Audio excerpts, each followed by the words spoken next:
Polytechnic entrance exam की तैयारी के लिए फिजिक्स के चैप्टर वाइज क्यूज में फिजिक्स का चैप्टर लाइट का क्यूज 2 लेकर के आए हैं। इसमें कुल 15 प्रश्न होंगे, जिसका क्वेश्चन 1 ऑफ 15 स्क्रीन पे दिखाई दे रहा है। तो देखते हैं इस प्रश्न को।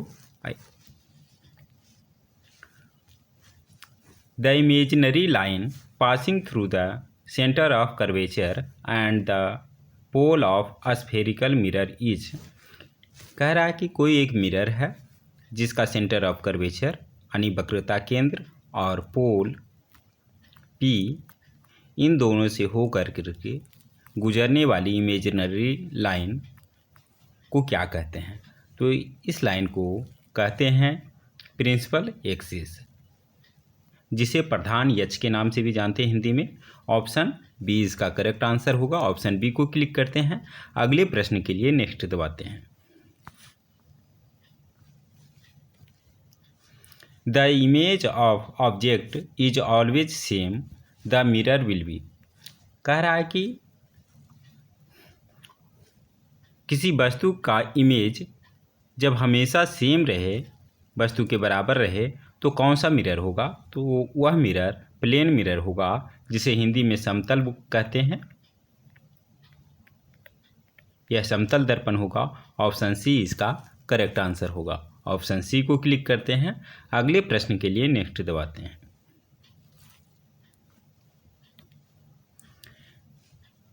The value of focal length, जिसको कि स्मॉल एफ से सूचित किया जाता है, of any plane mirror is. कह रहा है समतल दर्पण का फोकल लेंथ या फोकस दूरी क्या होती है?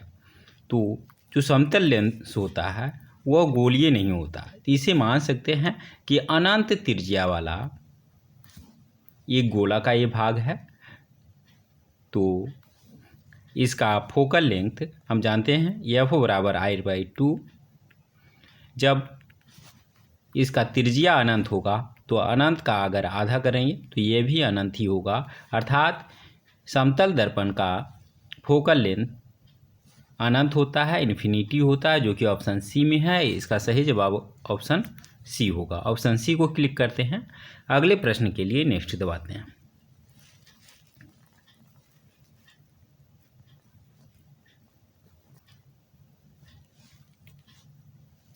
Mirror formula is given by.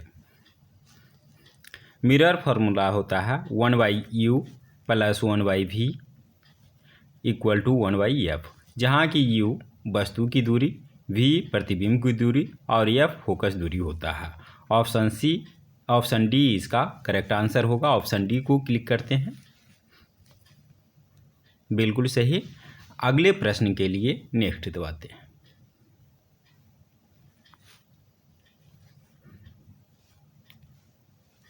The angle of incidence of any light passing through the centre of curvature of A spherical mirror is.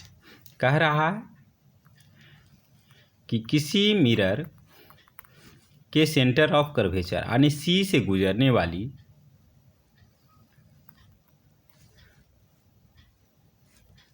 Light का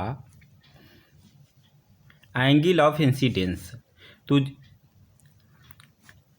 एंगल ऑफ इंसिडेंस जो निकालते हैं वह त्रिज्या से बनने वाला कोण, यानी ये भी इसी लाइन पे जा रहा और त्रिज्या भी इसी लाइन पे, यानी दोनों के बीच बनने वाला कोण 0 डिग्री होगा।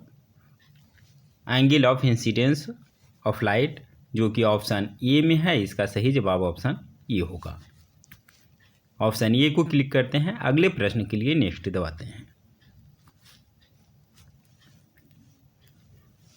A positive sign in the value of magnification by a spherical mirror indicates that magnification को स्मॉल m से सूचित किया जाता है, जो होता है v/u के, जहाँ की v प्रतिबिंब की दूरी, u वस्तु की दूरी। अगर ये पॉजिटिव है तो पॉजिटिव का मतलब ये होता है कि यह वर्चुअल इमेज होगा, और जितने भी वर्चुअल इमेज होते हैं वह इरेक्ट होते हैं यानी सीधे होते हैं। तो इसमें हम कह सकते हैं कि इमेज इज वर्चुअल। कौन सा सही होगा? इमेज इज वर्चुअल, जो कि ऑप्शन डी में है। प्रतिबिंब आभासी होगा, काल्पनिक होगा। ऑप्शन डी इसका करेक्ट आंसर होगा।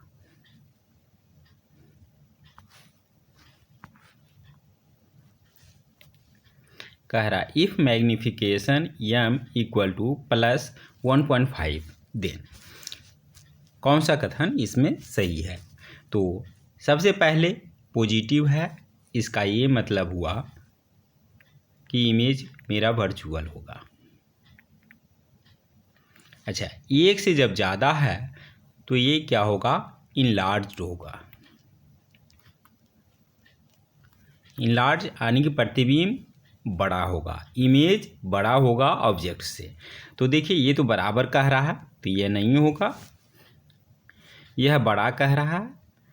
अच्छा, यहाँ पर रियल इमेज कह रहा है, तो ये भी नहीं होगा। यह इमेज बड़ा कह रहा है ऑब्जेक्ट से, बिल्कुल सही। और वर्चुअल इमेज भी है, अर्थात ऑप्शन सी इसका करेक्ट आंसर होगा।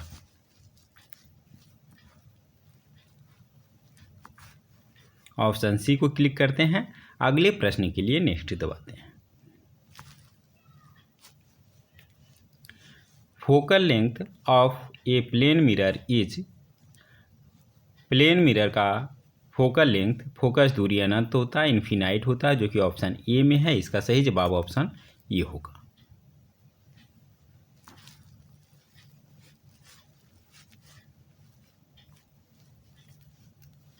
The radius of curvature of A spherical mirror is 30 centimetre. What is it's focal length? कह रहा है आर की वैल्यू यहाँ पर 30 सेंटीमीटर है, तो फोकल लेंथ क्या होगा? एफ बराबर हम जानते हैं r/2, अर्थात 30 सेंटीमीटर बटे 2 यानी 15 सेंटीमीटर होगा, जो कि ऑप्शन ए में है। इसका सही जवाब ऑप्शन ए होगा। ऑप्शन ए को क्लिक करते हैं।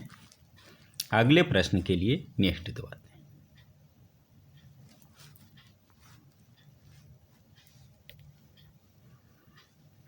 What is the minimum size of a plane mirror that can enable a person to see his full image? ये क्वेश्चन बार बार रिपीट किया जाता है कि कम से कम साइज का वह समतल दर्पण जो एक आदमी को पूरा प्रतिबिंब देखने के लिए सक्षम हो। तो जितना बड़ा वो पर्सन होगा उसका हाइट का आधा होना चाहिए, half the height of the person होना चाहिए, जो कि ऑप्शन डी में है। इसका सही जवाब ऑप्शन डी होगा। ऑप्शन डी को क्लिक करते हैं। अगले प्रश्न के लिए नेक्स्ट दबाते हैं। A ray parallel to the principal axis after reflection from concave mirror will pass through. कह रहा है एक कनकेव मिरर है, parallel to the principal axis. मान लीजिए प्रिंसिपल एक्सिस है, पी से गुजर रही है, इसके पैरेलल जब जा रही है तो यह रिफ्लेक्शन होने के बाद में सी और एफ, तो ये किरण एफ से गुजरती है, फोकस से होकर गुजरती है, जिसे ऑप्शन में दिया हुआ है प्रिंसिपल फोकस से होकर के गुजरती है। ऑप्शन ए में है। इसका सही जवाब ऑप्शन ए होगा।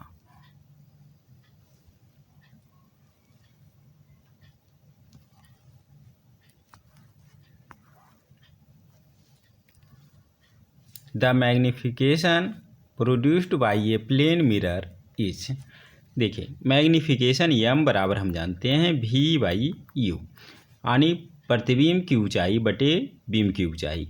तो हम जानते हैं कि दोनों बराबर होता है, v जितना बराबर होगा उतना u बराबर, यानी u बराबर v कह सकते हैं, यानी v/v भी लिख सकते हैं। अर्थात इसका मान 1 आएगा, अर्थात +1 होगा, जो कि ऑप्शन बी में है। इसका सही जवाब ऑप्शन बी होगा।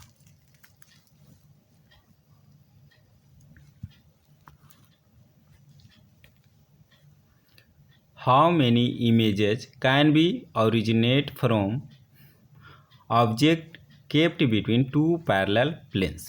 जब दो पैरेलल प्लेन मिरर दिया हुआ है तो इसके बीच का एंगल जो होगा थीटा बराबर 0 डिग्री होगा। तो ऐसे में नंबर ऑफ इमेज जो बनेंगे वो होगा 360 बटे थीटा, थीटा की जगह पे 0 डिग्री -1। तो 0 से अब डिवाइड करेंगे तो इन्फिनाइट में -1 करेंगे, ये इन्फिनाइट ही होगा। अर्थात इसके नंबर ऑफ इमेज जो बनेंगे इन्फिनिटी बनेंगे, जो कि ऑप्शन डी में है। इसका सही जवाब ऑप्शन डी होगा।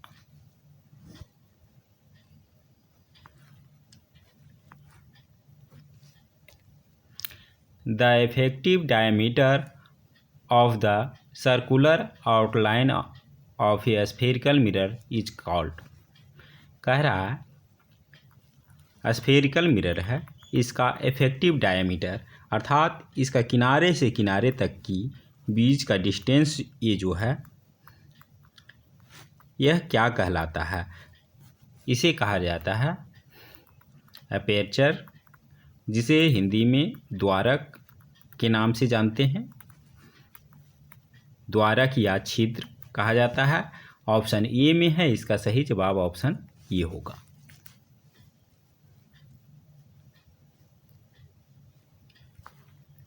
Last question 15 of 15।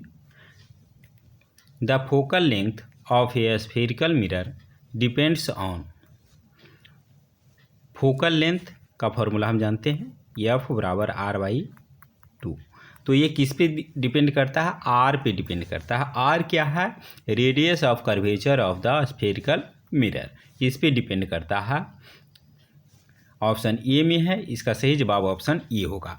The colour of light following on it, इस पे डिपेंड बिल्कुल नहीं करता। मीडियम पे भी डिपेंड नहीं करता। मटेरियल कौन सा यूज है, इस पे भी नहीं करता। ये सिर्फ डिपेंड करता है radius of curvature of the spherical mirror, जो कि ऑप्शन ए में है। ऑप्शन ए को क्लिक करते हैं। अगले प्रश्न के लिए नेक्स्ट क्वेश्चन समाप्त। 15 out of 15 answers correct, that is 100%। आशा है ये वीडियो आपके एग्ज़ाम के लिए इम्पोर्टेंट होगा। जल्द ही मिलते हैं अगले वीडियो में, तब तक के लिए धन्यवाद।